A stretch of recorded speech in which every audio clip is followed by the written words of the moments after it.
So you said the president has assembled a divided team. One person who I think is pretty close to his stated objectives on foreign policy is Tulsi Gabbard. Yes. So he's nominated to be director of national intelligence. The entire Senate Intel Committee appears to be against her. Like, I think every member. And that shows that she is completely on the right side. Well, that's exactly right. Do you think she'll make it? How important is it that she make it?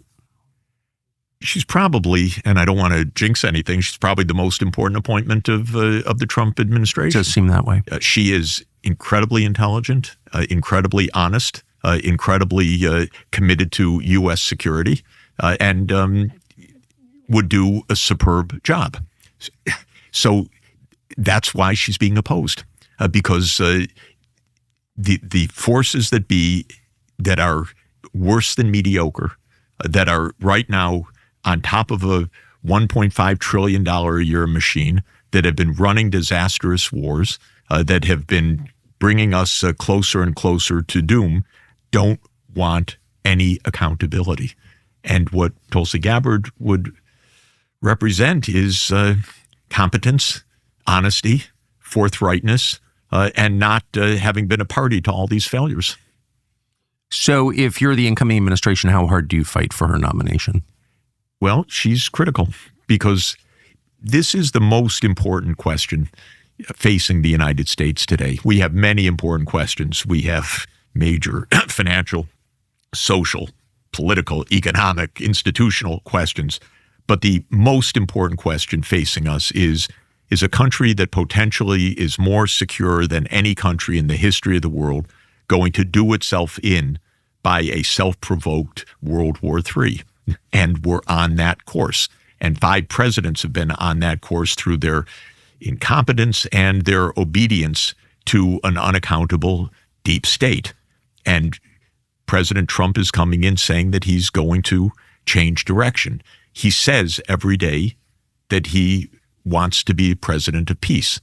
By the way, I think the greatest thing that could happen is 4 Nobel Peace Prizes for President Trump. He could end the war in Ukraine. He could end the war in the Middle East, not by bombing Iran, that would do the opposite, but by enabling a 2-state solution in the Middle East, and the wars would all end. He could end the talk of the war in East Asia, which would be the utter disaster and folly, by recognizing that we shouldn't be meddling in China's internal affairs, and Taiwan is an internal affair of China. And he should be restoring a framework of nuclear arms control. I give him 4 Nobel Peace Prizes for that. If he chooses that direction, he'll be the most consequential president in our modern history, perhaps in our history, because he will reestablish security for the American people. If he follows the hardliners, he's just going to add yet another years of bringing us closer to doom. How is the Ukraine war settled? The Ukraine war is settled literally in one call, just as he says, because all he has to do, really all he has to do, is pick up the phone and call President Putin and say, you know, that 30-year effort to expand NATO to Ukraine and to Georgia was ridiculous, unacceptable, unnecessary provocation, and it's led us to this juncture. I'm against it. I'm going to say it publicly. We're going to end this adventurism, and you stop fighting today. And the fighting will stop that moment, actually. Then there will be details, and the details are where the borders will be drawn exactly. But the war will end. The war will not end, by the way, by saying, let's have a ceasefire. That's a meaningless statement. As you heard repeatedly from Foreign Minister Lavrov, and as I know, and as that anyone thinking about this knows, this isn't about a ceasefire. This is about a cause of this war. And the cause of this war is that Russia does not want the U.S. and its missile systems on its 1,200-kilometer border with Ukraine right now. And Biden was so stupid, and I'm using the term, of course it sounds, I don't know how it sounds, but it's true, that he couldn't say that and avoid the war, though it was obvious how to avoid this war. Obvious how to avoid this war. But Biden couldn't do it. He was That's why I say he's been such a terrible president. And I think that President Trump wants to do it this way. Now, again, he's got people around him of many different views. Some say, promise him, just ask for a ceasefire, freeze the conflict, armistice, Korean solution, 1953. This is completely beside the point. Russia isn't going to freeze the conflict. It's actually winning on the ground. But why is it fighting? It's fighting because it does not want this regime, which was installed by the United States in 2014, to have U.S. bases, NATO, U.S. weapons and missile systems on its border. And the fact that Biden just proved the point by saying, yeah, we'll fire the missiles into Russia, make it all the more clear why they're concerned about this. This isn't an idle threat. This isn't some dumb thing. They're being hit right now by U.S. missile systems, by U.S. personnel firing these missile systems. So it's not an idle threat. So people who say freeze the conflict, they don't get it. People who say, and there was an initial statement, NATO will not enlarge for at least X years. Somebody said 10 years. Somebody said 20 years. This is also completely ridiculous. Then another idea. Well, we'll give Russia this territory, Donetsk and Lugansk and maybe Kherson and Zaporizhia and Crimea, but all the rest of Ukraine will be part of NATO. Of course not. It's the same deal. This is ridiculous. So if you understand what this is about, where it came from, why it continues to this moment, there is one phone call that ends it, which is get to the underlying cause of the war. The underlying cause of the war, going back to a decision that Bill Clinton made in 1994, is the decision to expand NATO to Ukraine. And by the way, they want to expand it to the South Caucasus, to Georgia, which is also in turmoil right now. It's very interesting, Tucker, that Zbigniew Brzezinski spelled this out to the letter in 1997. And it's fascinating to read his account. All wrong. He got it completely wrong, but he spelled it out. And what he said was in his book, The Grand Chessboard in 1997, we should expand NATO eastward. We should expand Europe eastward. And we should ask the question, what will Russia do? Russia won't like it. So Brzezinski spends a whole chapter, what will Russia do? And he asks the question, well, could Russia ever align with China? Nope, that's not going to happen. Could Russia ever align with Iran? Nope, that's not going to happen. Russia's only choice is to accede to the U.S. action. So in 1997, it was perfectly clearly understood what is the strategy, what are we going to do, and what will happen. The only problem is it was wrong. Yes. This is the only problem. He got it completely wrong. And you can go back and, to his credit, he wrote his prediction. It's wrong. But why are we still playing that game until today? Why did Biden exactly continue on that failed course? Because he's a failure. That's why. Because he didn't understand. Because he's surrounded by mediocrities at best. The Biden administration has tried to kill Vladimir Putin. That's a fact, I think. And they funded separatist groups within Russia, probably going back before Biden. Well, this has been, by the way, CIA ops to have separatist groups everywhere. And fascinating, just if I could mention, because it's almost humorous, except that it's so tragic. There was I don't remember the exact name, but something around 1998 called the Chechnya Friendship Committee. Chechnya, okay. Burning issue for the United States? I dare 1 in a million of your listeners to know exactly where Chechnya is in its history, because who knows, who cares? But if you look at the Chechnya Friendship Committee, it was the blue ribbon committee of American neocons. This big Brzezinski right there. Everyone that wants the hard line. Why? They couldn't care for one iota of a moment about Chechnya. Of course not. They wanted to break up Russia. Everything is antagonism. So to they break fund up Russia. Islamic extremism. So they funded the jihadists everywhere. Exactly. And by the way, it's not even, we made Al-Qaeda. I think everyone understands this. We made Osama bin Laden. We made this, the overthrow in Syria where they're saying, oh my God, it's HTS. What do you think? This was what Obama tasked in 2011-12. Jihadists. So what would happen if they succeeded in killing Putin? I mean, I don't understand why that would be in America's interest to have 6,000 nuclear warheads unsecured floating around in a country that's 20% Muslim and very complicated. And that seems like the last thing that you would ever want to do. When he's the most pro-Western leader in Russia. Yeah, let me address it in a little bit different way. In the last year, the leaders of Hamas wanted to make peace with Israel.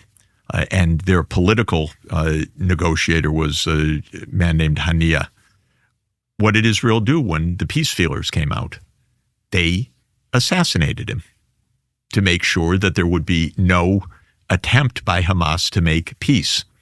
Nasrallah of Hezbollah. For real?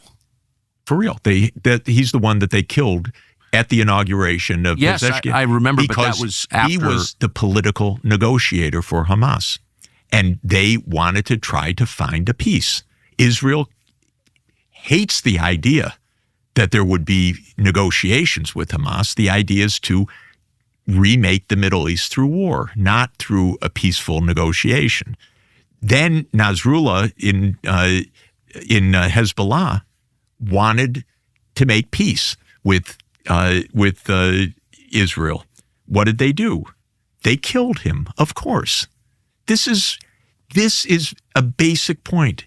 Kill the peacemakers. This is very important to understand. You assassinate the people that might want to negotiate.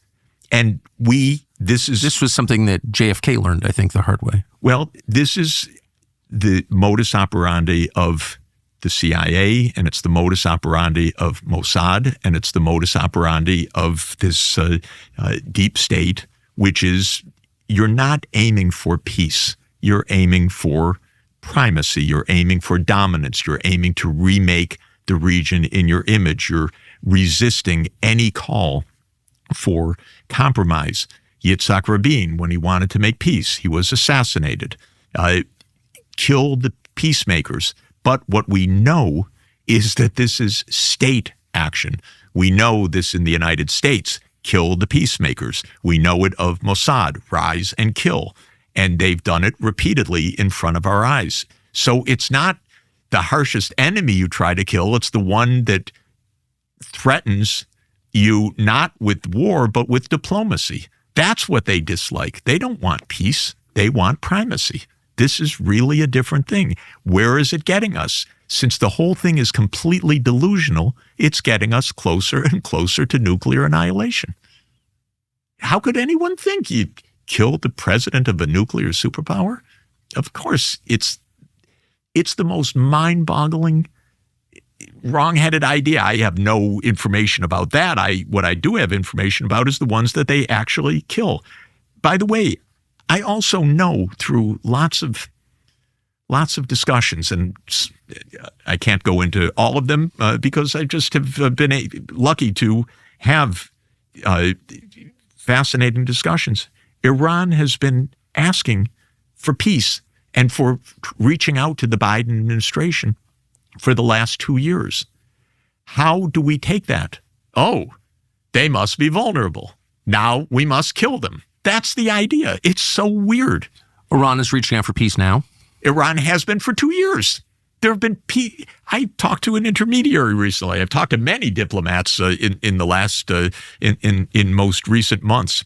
By the way, there's an astoundingly oh my God, an astoundingly insightful episode that was reposted of PBS NewsHour with Robert McNeil interviewing Henry Kissinger and Jack Matlock in 1994. So this is the 30th anniversary of this show.